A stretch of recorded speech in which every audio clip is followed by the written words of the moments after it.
pessoal, tudo bem? Nós estamos iniciando as análises da obra Adeus ao Trabalho, de Ricardo Antunes. Como já dito na plataforma do curso, semanalmente nós vamos publicar uma videoaula trazendo um resumo do que foi discutido durante a semana.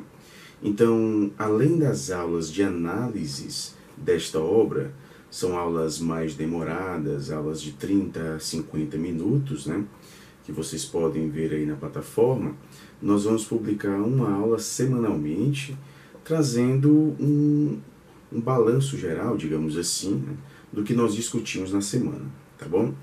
Então, a obra Adeus ao Trabalho, de Ricardo Antunes, ela se mostra de fundamental importância para nós, pode haver algum questionamento, mas por que começar o curso trabalhando com a obra de Ricardo Antunes, Principalmente esta obra, Adeus ao Trabalho, Nós vimos que em todas as seleções do Profept, de exames de acesso, nós verificamos que na bibliografia da seleção o conceito de trabalho se faz bastante presente. Então é de fundamental importância a gente estudar sobre esse conceito, trazendo referenciais teóricos os mais variados, E também Ricardo Antunes ele fez parte de uma bibliografia do processo seletivo para o Profept. Então, um de seus textos já fez parte da bibliografia de acesso à seleção, ok? E sem falar que Ricardo Antunes é um nome muito conhecido no Brasil e no mundo, no que diz respeito às pesquisas sobre trabalho, sobre o mundo do trabalho, sindicalismo, já deu palestras em diversas universidades, foi amigo muito próximo de István Meszaros, que abordou bastante os textos de Marx, principalmente no que diz respeito ao Capital, produzindo obras como Para Além do Capital, Educação Além do Capital. Então, Ricardo Antunes, sem dúvida alguma, é um nome muito importante para nós, e que nos traz contribuições fundamentais para os estudos para essa seleção, ok? E nós percebemos isso muito bem quando a gente fez a análise desta obra, tá bom? Então trata-se de uma obra que foi publicada em 1995 e logo já teve os seus exemplares esgotados, o que já demonstra o grande sucesso que essa obra teve. Já foi traduzida em diversos países. Essa edição que eu tenho é a 16ª edição, então é algo frequente, são frequentes essas edições, o que comprova mais uma vez a riqueza desta obra, E conforme nós vamos nos deparando com novas edições, nós nos deparamos também com novos acréscimos, Então, analisando esta obra, nós temos aqui basicamente duas partes. Nós vamos analisar aqui os 3 primeiros capítulos da primeira parte desta obra. No primeiro capítulo, Ricardo Antunes nos traz conceitos, um pouco da história também, do Fordismo, Toyotismo e da acumulação flexível. Primeiramente, ele inicia o seu texto com um questionamento: adeus ao trabalho? Então, de fato, o trabalho ele estaria acabando, mas que tipo de trabalho é esse? Então, um ponto importante que ele nos traz logo no início do seu texto é: quando se fala adeus ao trabalho, a que tipo de trabalho nós estamos fazendo referência? Aí ele traz o trabalho concreto e o trabalho abstrato. Então, quando se fala adeus ao trabalho, talvez as pessoas estejam fazendo referência ao trabalho abstrato e não ao trabalho concreto, porque isso de fato nunca deixou de existir, e até porque ele é um elemento estruturante da própria sociedade. Então nós temos esse questionamento, adeus ao trabalho, ele vai falar sobre o Fordismo, e com a crise do capitalismo, principalmente na década de 70, nós vamos ter um novo modo de produção, que vai ser baseado no toyotismo. E aí o Japão vai vir de uma forma muito importante, né, contribuindo para a superação do Fordismo, que estava se mostrando insuficiente, né, diante da grande crise da recessão que estava ocorrendo na década de 70. A gente tem, por exemplo, a crise do petróleo, né? E nós vamos nos deparar com o toyotismo, que traz algumas características diferentes do Fordismo.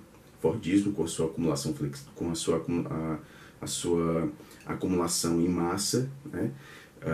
A homogeneização dos produtos. Basta a gente lembrar os carros que eram produzidos por Henry Ford, né? Todos pretinhos, né? As fábricas eram verticalizadas, ou seja, as peças, praticamente tudo era produzido na mesma fábrica. E a gente vem com a perspectiva agora do toyotismo. A acumulação não é mais em massa, ela é flexível, né? Ela é feita sob demanda. Então, o consumo não é determinado pela produção. Então, no Fordismo, havia a produção em massa e acabava determinando aí o consumo. No toyotismo, não. Só é consumido aquilo que está sendo demandado. E ele traz 4 fases que foram essenciais para o toyotismo, né? Na primeira fase, o toyotismo se baseou na indústria têxtil, né?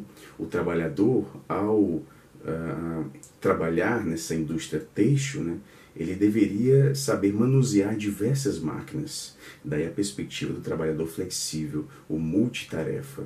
E o toyotismo traz isso.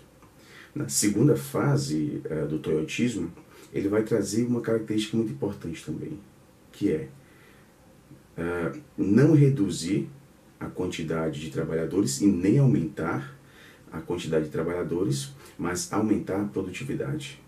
Em outras palavras, aumentar a produtividade sem aumentar o número de trabalhadores. Mas de que forma?